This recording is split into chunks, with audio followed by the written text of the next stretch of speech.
खुलुमबाय बेयो बड'लेण्ड इंखं टेलिभिजन दिनै 22 सेप्तेम्बर 2022 समबारखालि सानसेनि बरादखौ नोंथांमोननि खाथियाव लाबोदों आं सदानन्द दैमारिया।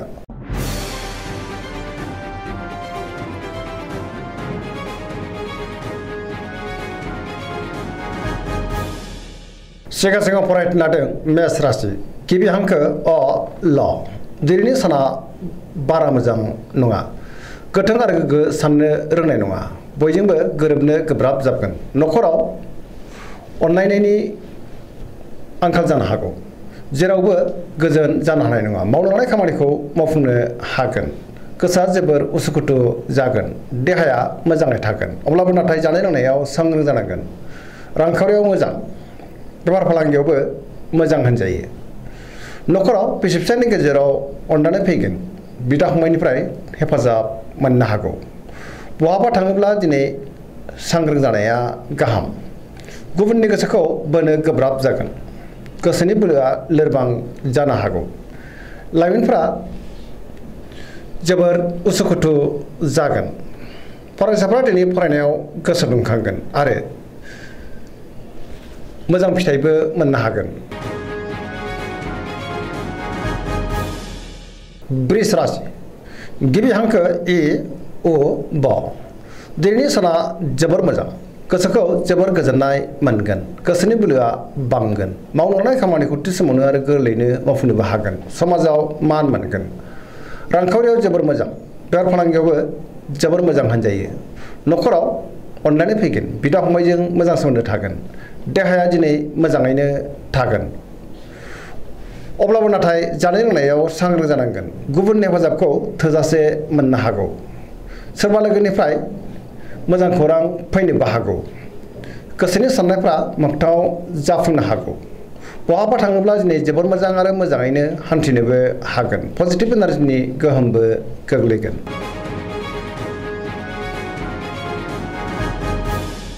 मिथुन राशि गिबि हांखो क स दिनैनि साना जोबोर मोजां, सोरजोंबा बाख्नाय जानो हागौ,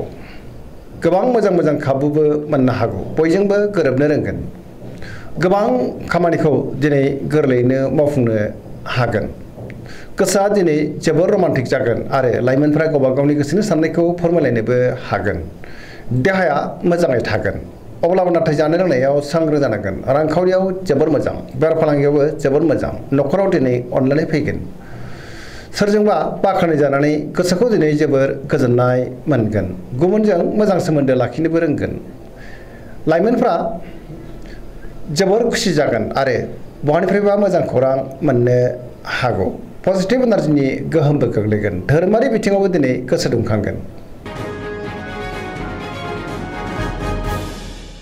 कर्कट राशि गिबि हांखो ड ह दिनैनि साना बारा मोजां नङा, सोरजोंबा एना एनि एबा नांलाय खमलायबो जानो हागौ, गोसोखौ दिनै जोबोर गुलाय गुजाय मोनगोन, गोसोनि साननायफ्रा देबार नांनो हागौ, गोसोआव नेगेटिभ साननाय फैगोन, गोथों आरो गोग्गो साननो रोंनाय नङा, गियाननि आंखाल जानोबो हागौ, रांखावरियाव मोजां, बेफार फालांगियावबो मोजां होनजायो, अब्लाबो नाथाय खरसायाबो बांगोन, नखराव बिदा फंबायनि गेजेराव मोजां सोमोन्दो थायाबो जानो हागौ, लाइमोनफोरनि गोसोआ दिनै जोबोर उसुखुथु जागोन, गोसोनि साननायखौ फोरमायलायनोबो गोब्राब जागोन, नेगेटिभ एनार्जिनि गोहोम गोग्लैनोबो हागौ, सांग्रां जानाया गाहाम।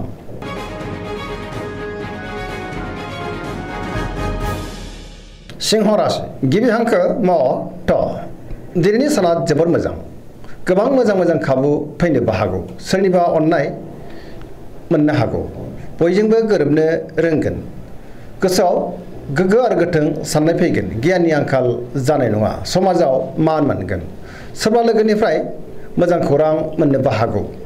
बहाबा थाङोब्ला दिनै जोबोर मोजां आरो मोजाङैनो हान्थिनोबो हागोन, रांखावरियाव जोबोर मोजां, बेफार फालांगियावबो जोबोर मोजां होनजायो, नखराव दिनै बिसि फिसायनि गेजेराव अनलायनाय फैगोन, बिदा फंबायनिफ्राय हेफाजाबखौ मोननो हागोन, गुबुननि गोसोखौ गोरलैयैनो बोनोबो हागोन आरो गुबुननि थाखाय गोबां मोजां खामानि मावनानै होनोबो हागोन, देहाया दिनै मोजाङैनो थागोन, पजिटिभ एनार्जिनि गोहोम गोग्लैगोन, धोरोमारि बिथिङावबो गोसो दुंखांगोन, सरासनस्रायै दिनै साना जोबोर मोजां आरो मोजाङैनो बारग'लांगोन।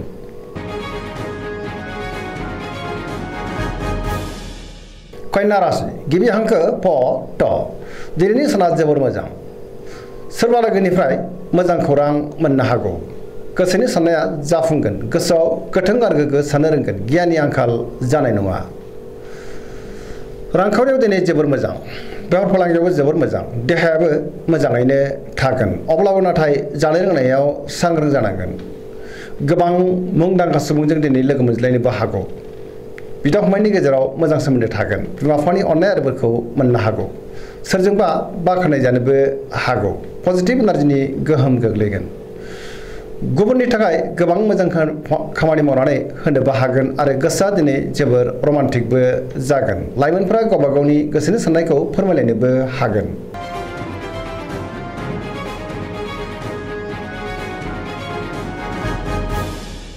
तुला राशि गिबि हांखो र ट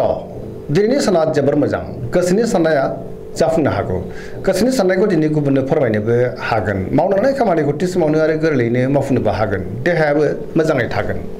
रांखावरियाव जोबोर मोजां बेफार फालांगियावबो जोबोर मोजां मोननो गोनांखौबो दिनै मोननो हागोन गोबां मुंदांखा सुबुंजों लोगो मोनज्लायनो हागौ सोरजोंबा बाख्नाय जानोबो हागौ बबेबा हाबाफारियाव बाहागो लानो खाबु मोननोबो हागौ सोरजोंबा बाख्नाय जानानै दिनै गोसोखौ जोबोर गोजोननायबो मोनगोन सोरबा लोगोनिफ्राय थोजासे हेफाजाबबो मोननो हागौ गोदान खामानियाव आखाइ होजेननो हागोन लाइमोनफ्रा जोबोर खुसि जागोन आरो गावबा गावनि गोसोनि साननायखौ फोरमायलायनोबो हागोन पजिटिभ एनार्जिनि गोहोम गोग्लैगोन सरासनस्रायै दिनै साना जोबोर मोजां आरो मोजाङैनो बारग'लांगोन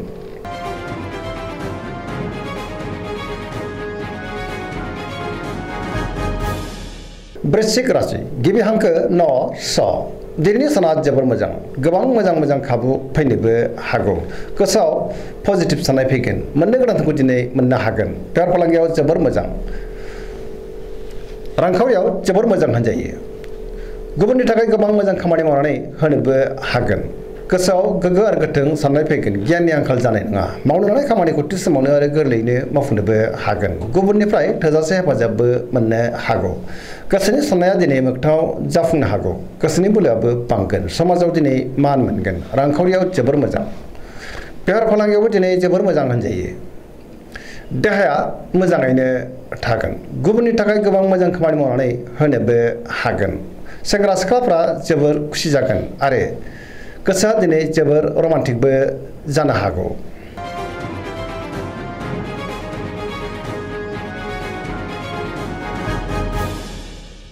धनु राशि गिबि हांखो ढ फ भ दिनैनि साना जोबोर मोजां गोबां मोजां खाबु फैनोबो हागौ बयजोंबो गोरोबनो रोंगोन बहानिफ्रायबा मोजां खौरां फैनोबो हागौ गोसोआव गोथों आरो गोग्गो साननाय फैगोन गियाननि आंखाल जानाय नङा गोसोनि साननायफोरा दिनै मोगथाङाव जाफुंनो हागौ रांखावरियाव जोबोर मोजां मोननो गोनांखौबो दिनै मोननो हागोन बेफार फालांगियावबो दिनै जोबोर मोजां मुलाम्फा मोनगोन देहाया मोजाङै थागोन अब्लाबो नाथाय जानाय लोंनायाव सांग्रां जानांगोन बिमा बिफानि अननाय आरो बोरखौ मोनगोन बिसि फिसायनि गेजेराव मोजां सोमोन्दो थागोन लाइमोनफ्रा जोबोर रमान्टिक जागोन गावनि गोसोनि साननायखौ गुबुननो फोरमायनोबो हागोन पजिटिभ एनार्जिनि गोहोम गोग्लैगोन सरासनस्रायै दिनै साना जोबोर मोजां आरो मोजाङैनो बारग'लांगोन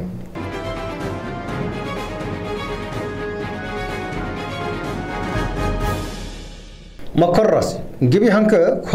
ज दिनैनि साना मोजां आरो गाज्रिनि गेजेरजों बाबेनलांनो हागौ गोसोनि साननायफ्रा देबार नांनो हागौ मावनो लानाय खामानिखौ मावफुंनो गोब्राब जागोन माबा नङा माबा मोनसे जेंना सोमजिनो हागौ रांखावरियाव मोजां अब्लाबो नाथाय खरसाया बांगोन बेफार फालांगियाव मोजां गुबुनजों मोजां सोमोन्दो लाखिनो गोब्राब जागोन सोरजोंबा रायखोमा जानोबो हागौ मावनो लानाय खामानिखौ मावफुंनायाव गोबां रोखोमनि जेंनाबो फैगोन आरो गोरोन्थिबो जालांनो हागौ सांग्रां जानाया गाहाम न'खराव दिनै अननानै फैगोन बिदा फंबायनिफ्राय हेफाजाबबो मोननो हागौ देहाया मोजाङै थागोन अब्लाबो नाथाय जानाय लोंनायाव सांग्रां जानांगोन लाइमोनफ्रा जोबोर आला खाला जानोबो हागौ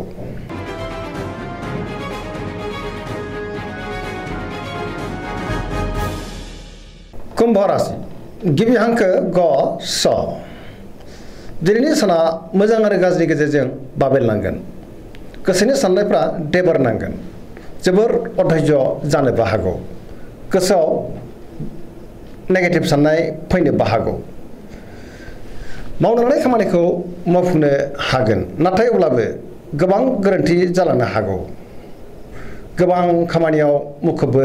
थागोन रांखावरियाव दिनै बारा मोजां नङा बेफार फालांगियावबो बारा मोजां नङा गोबां खहा जानांनो हागौ देहाया मोजाङै थागोन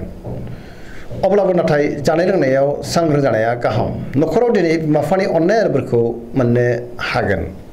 गुबुननि थाखाय नाङा फाङा जेंनायाव गोग्लैनांनोबो हागौ सांग्रां जानांगोन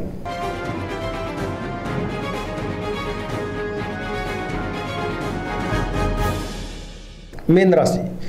गिबि हांखो ड स दिनैनि साना जोबोर मोजां बयजोंबो अनजागोन आरो अनसायजागोन गुबुननि थाखाय गोबां मोजां खामानि मावनानै होनोबो हागोन अब्लाबो नाथाय सिगां बाहागोआव माबा नङा माबा मोनसे गोरोन्थिबो जानो हागौ सांग्रां जानांगोन देहाया मोजाङैनो थागोन रांखावरियाव मोजां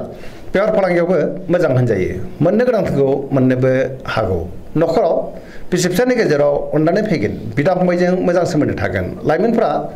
जोबोर खुसि जागोन आरो गावबा गावनि गोसोनि साननायखौ फोरमायलायनोबो हागोन सरासनस्रायै दिनै साना जोबोर मोजां आरो मोजाङैनो बारग'लांगोन दिनैनि राशि फरायनाया एसेनोसै जोबनायाव बेखौनो खावलायो जाहाथे नोंथांमोना सानफ्रोमबो जोंनि बे बड'लेण्ड इंखं टेलिभिजनखौ नायबाय थायो आरो साबस्क्राइब खालामो लोगोसे लाइक खालामो आरो शेयार खालामो एसेनोसै गोजोन्थों